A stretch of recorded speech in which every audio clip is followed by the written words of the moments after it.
നമസ്കാരം. ചേലക്കരയിൽ കൂട്ട ആത്മഹത്യാ ശ്രമത്തിൽ 6 വയസ്സുകാരി മരിച്ചു. മേപ്പാടം സ്വദേശിയായ വിദ്യാർത്ഥി അണിമയാണ് മരിച്ചത്. ചേലക്കര അന്തിമഹാകാളൻകാവിലാണ് സംഭവം. അമ്മയും മക്കളുമാണ് ആത്മഹത്യയ്ക്ക് ശ്രമിച്ചത്.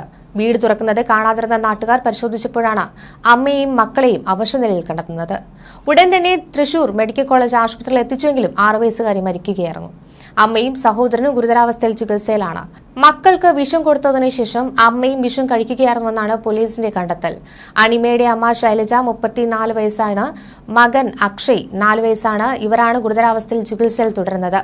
ശൈലജയുടെ ഭർത്താവ് പ്രദീപ് അടുത്തിടെ അസുഖം മൂലം മരിച്ചിരുന്നു. 2 ആഴ്ച മുമ്പായിരുന്നു പ്രദീപ് മരിച്ചത്.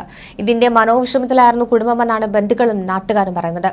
രാത്രി വൈകിട്ടും വീടിനുള്ളിൽ നിന്ന് ആരെയും പുറത്ത് കാണാത്തതിനെ തുടർന്ന് നാട്ടുകാർ വീട് കുത്തിത്തുറന്ന് പരിശോധിക്കുകയായിരുന്നു. 3 പേരെയും അബോധാവസ്ഥയിൽ കണ്ടതിനെ തുടർന്ന് ആശുപത്രിയിൽ എത്തിച്ചു. എന്നാൽ മകളുടെ ജീവൻ രക്ഷിക്കാൻ സാധിച്ചിരുന്നില്ല. ഇതിനിടെ മറ്റൊരു സംഭവത്തിൽ തിരുവനന്തപുരം പേരൂർക്കട SIP ക്യാമ്പിലെ പോലീസ് ട്രെയിനിയുടെ ആത്മഹത്യയിൽ നിയമ നടപടിയുമായി മുന്നോട്ടു പോകുമെന്നാണ് മരിച്ച ആനന്ദിന്റെ കുടുംബം അറിയിക്കുന്നത്. DIGയുടെ റിപ്പോർട്ട് പോലീസിനെ വെള്ളപൂശുന്നതാണെന്നും ആനന്ദിന്റെ മരണത്തിൽ ജുഡീഷ്യൽ അന്വേഷണം വേണമെന്നും ബന്ധു സുരേഷ് ആവശ്യപ്പെട്ടു.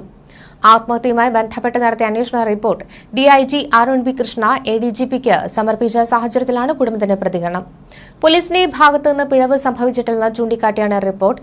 ആദ്യ ആത്മഹത്യാ ശ്രമത്തിന് ശേഷം ആനന്ദിനെ പരിചരിക്കുന്നതിൽ വീഴ്ച പറ്റിയിട്ടുണ്ടെന്നും ആനന്ദിന്റെ ആവശ്യപ്രകാരമാണ് ക്യാമ്പിലേക്ക് കൊണ്ടുവന്നതെന്നുമാണ് റിപ്പോർട്ടിൽ പറയുന്നത്.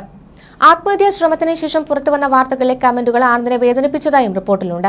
ഇതിനിടെ തന്നെ ആനന്ദിന്റെ അമ്മയുടെയും സഹോദരന്റെ മൊഴിയെടുത്തിട്ടുണ്ട്. പോലീസിന്റെ വീഴ്ച പരിശോധിക്കുന്ന ബറ്റാലിയൻ കമാൻഡിന്റെ സംഘമാണ് മൊഴി രേഖപ്പെടുത്തിയത്. മാനസിക പീഡനത്തെ തുടർന്നുള്ള ആത്മഹത്യയെന്ന് കുടുംബം മൊഴി നൽകിയിട്ടുണ്ട്.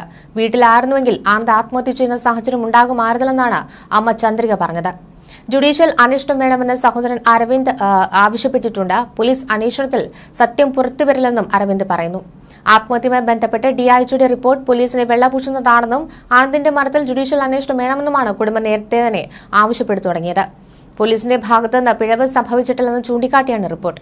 ആദ്യ ആത്മഹത്യാ ശ്രമത്തിന് ശേഷം ആനന്ദിനെ പരിചരിക്കുന്നതിൽ വീഴ്ച പറ്റിയിട്ടില്ലെന്നും ആനന്ദിന്റെ ആവശ്യപ്രകാരമാണ് ക്യാമ്പിലേക്ക് കൊണ്ടുവന്നതുമാണ് ഇവർ പറയുന്നതെങ്കിലും ആത്മഹത്യാ ശ്രമത്തിന് ശേഷം പുറത്തുവന്ന വാർത്തകളിലെ കമന്റുകൾ ആനന്ദിനെ വേദനിപ്പിച്ചതായും ഈ റിപ്പോർട്ടിൽ പറയുന്നുണ്ട്.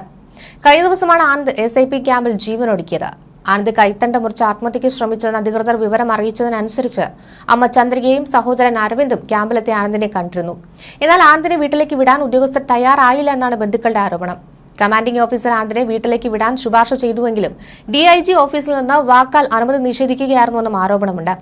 ഏതാനും ദിവസം മുമ്പ് പരിശീലനത്തിനിടയിൽ ആനന്ദിന് ഗ്രൗണ്ടിന് ചുറ്റും ചാടിക്കുന്നതടക്കമുള്ള ശിക്ഷാ നടപടികൾ നൽകിയിരുന്നതായും ഇതിലെ മനോവിഷമമാണ് ആത്മഹത്യയ്ക്ക് കാരണമെന്നും ബന്ധുക്കൾ പറയുന്നു.